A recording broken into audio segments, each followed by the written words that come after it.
नमस्कार विद्यार्थी मित्रांनो, स्वागत आहे आपल्या यूट्यूब चॅनल ज्याचं नाव आहे मोहित मोटिवेटेड एक्झाम चॅनल। आज आपण बघणार आहोत CTET बद्दल आलेली एक नवीन अपडेट।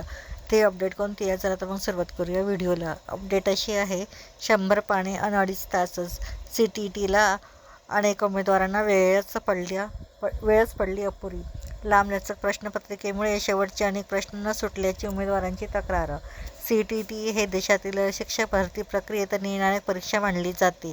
लाखो उमेदवार या परीक्षेच्या माध्यमातून आपल्या अध्यापन कारकिर्दीची पहिली पायरी चढण्याचा प्रयत्न करतात। मात्र यंदाच्या CTET परीक्षेतील प्रश्नपत्रिकेची रचना उमेदवारांसाठी मोठी धोकेदुखी ठरल्याचे चित्र समोर आले आहे।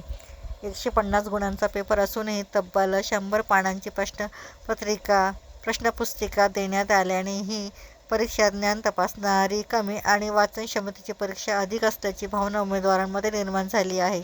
2.5 तासांच्या मर्यादित वेळेत एवढ्या मोठ्या प्रमाणात मजकूर वाचणे, प्रश्नांचे नेमके आशय समजून घेणे आणि ओमारे शीटवर अचूक उत्तरे नोंदवणे हे जवळपास अशक्यप्राय असल्याचे अनेक परीक्षार्थी सांगतात। विशेष म्हणजे काही प्रश्न संपूर्ण एक पानावर दिले होते। दीर्घ उतारे, गुंतागुंतीची भाषा आणि वेळेचा ताण यामुळे अनेक उमेदवार शेवटपर्यंत प्रश्नपत्रिका पूर्णपणे वाचू शकले नाहीत।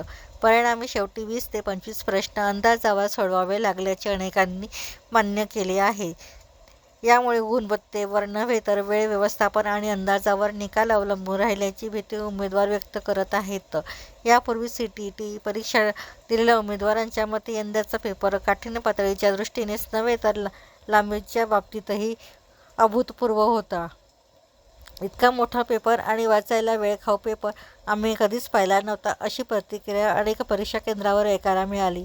काही परीक्षार्थींनी तर प्रश्नपत्रिका हातात घेतल्यानंतर ती पेपर नसून एखादे पुस्तकच असल्यासारखे वाटल्याचे सांगितले। प्रश्नपत्रिकेची रचना संतुलित असावी, परीक्षा घेणाऱ्याला कोणाचाही विरोध नाही, मात्र परीक्षा ही उमेदवारांचे विषयज्ञान, अध्यापन क्षमता आणि वैचारिक समज तपासणारी असावी, अशी अपेक्षा असते। प्रश्नपत्रिकेचा अवाजवी विस्तार करून विद्यार्थ्यांवर मानसिक ताण टाकणे आणि वेळेच्या चौकटीबाहेर जाणारी रचना करणे हे योग्य ठरते का, असा सवाल उपस्थित होत आहे।